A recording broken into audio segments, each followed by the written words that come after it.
ఈరోజు మధ్యాహ్నం ఎలక్షన్స్ ఇంకా పూర్తి కాకముందే మాగంటి సునీత ఒక ప్రెస్ మీట్ పెట్టి ఓటర్లని ఆమె వైపు తిప్పుకునే ఒక ప్రయత్నం చేశారు.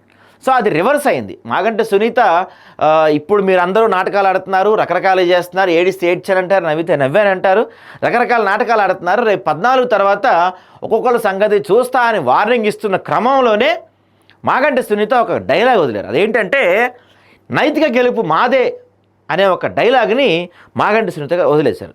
సో అది మరి స్క్రిప్ట్లో ఇచ్చారా, ఆమెకి అలా వచ్చేసిన తెలవదు, కానీ నైతిక గెలుపు అనే ఒక పదం ఏదైతే వాడారో అంటే ఓటమిని అప్పుడే ఒప్పుకున్నట్టుగా కనపడుతుంది. దాంతోపాటుగా ఈరోజు కేటీఆర్ ఎక్కడా కనపడలేదు. పోల్ మేనేజ్మెంట్ డబ్బులు పంచే విషయంలో కొంత బీఆర్ఎస్ వెనకబడిందనే అభిప్రాయాలు ఉన్నాయి.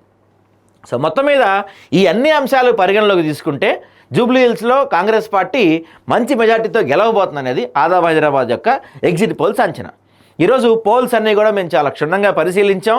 పోల్ మేనేజ్మెంట్ ఎలా జరిగింది, లేకపోతే ఓటర్లతో మాట్లాడే ప్రయత్నం కానీ ఇవన్నీ కూడా మేము చాలా చక్కగా అబ్జర్వ్ చేసాం.